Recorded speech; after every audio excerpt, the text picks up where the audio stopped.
আসসালামু আলাইকুম আপুরা, সবাই কেমন আছো বলো তো? আলহামদুলিল্লাহ আমি ভালো আছি। নিত্য নতুন ডিজাইনার গলা দেখাতে আমার খুবই ভালো লাগে। তোমাদেরকে যদি আমি ডিজাইনার গলা দেখাই আমার কাছে অনেক ভালো লাগে। তো আজকে আমি তোমাদেরকে যে ডিজাইনার গলাটা দেখাচ্ছি, দেখো এই যে ডিজাইনার গলাটা দেখতেই পাচ্ছ। এটাকে মেবি আমি কারো কাছে শুনেছিলাম, এটার নাম হচ্ছে সাগরিকা গলা। আসলে আমি শিওর না, বা আমি নিজেও ঠিকঠাক জানি না। তো সাগরিকা গলা বা এই গলাটা কিন্তু আমাদের এখানে একটা সময় খুব বেশি চলতো, তো সেখান থেকে আসলে করা।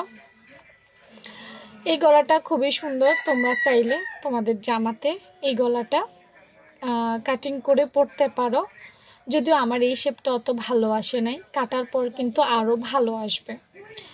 দেখো প্রত্যেকটা গলার কাটিং স্কিল কিন্তু খুবই সুন্দর। যদি তুমি ঠিকঠাক কাটতে পারো তাহলে গলা আসলে একটা টেইলারের বা একটা দর্জির হাতেই সব কিছু। সে চাইলে একটা গলা খুব সুন্দর করে কাটিং করতে পারে, আবার চাইলে সে অসুন্দরও করতে পারে। যারা দক্ষ, যারা অভিজ্ঞ, যারা বারবার যে কোনো কাজ প্র্যাকটিস করে তারাই কিন্তু ভালো করে। তো দেখো এই গলাটার এই হচ্ছে কাটিং স্কিল। আমি একটু সুন্দরভাবে দেখানোর জন্য তোমাদেরকে একদম কাটিং স্কিলটাও আর্ট করে রেখে দিয়েছি।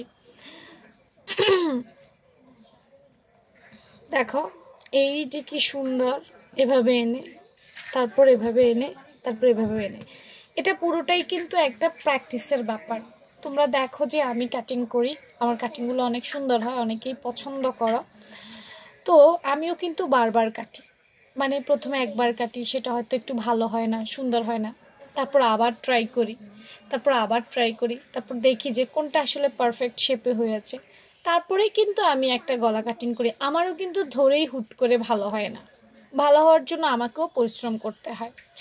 তো আমি তোমাদেরকে আজকে একটা টাস্ক দিলাম, যারা আসলে আমাকে ফলো করো সেই সব আপুদের উদ্দেশ্যে টাস্কটা, সেটা হচ্ছে যে তোমরা এইটা দেখে খুব সুন্দর করে বাসা বসে প্র্যাকটিস করবা, এবং প্র্যাকটিস করে বানানো হইলে আমার এই যে ভিডিওর কমেন্ট সেকশানে ছবি দেবা, যাতে এই দেখো আমি করেছি, দেখি কতজন প্র্যাকটিস করো এবং কত সুন্দর করো।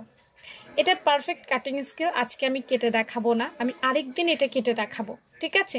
কিন্তু আমি চাই আমার আপুরা এইটা প্র্যাকটিস করে আমাকে কমেন্ট সেকশানে দেখাক যে আপু এই যে দেখো এইটা আমি কেটেছি, এই হচ্ছে এটার কাটার পর এমন হয়েছে। আমি সবার মানে যারা পছন্দ করো তারা দিবা, তারপর দেখে আমি অবশ্যই মন্তব্য করব, ঠিক আছে? তো যারা আসলে সেলাই শিখতে আগ্রহী তারা আসলে এই কাজটা করবা। এই পোস্টটা দেখার সাথে সাথে প্র্যাকটিস করে, এই পোস্টের নিচেই একটা প্র্যাকটিস করার জন্য খুব কিছু দরকার না, একটা কাঁচি কলম ফিতা থাকলেই যথেষ্ট, স্কেল থাকলে কেটে একটা ছবি তুলে কমেন্ট সেকশনে একটা পোস্ট করে দিবা যে আপু দেখো। কেউ ইনবক্সে দিও না, হ্যাঁ, কমেন্ট সেকশনে দিও। তো ভালো থেকো সবাই, আল্লাহ হাফেজ।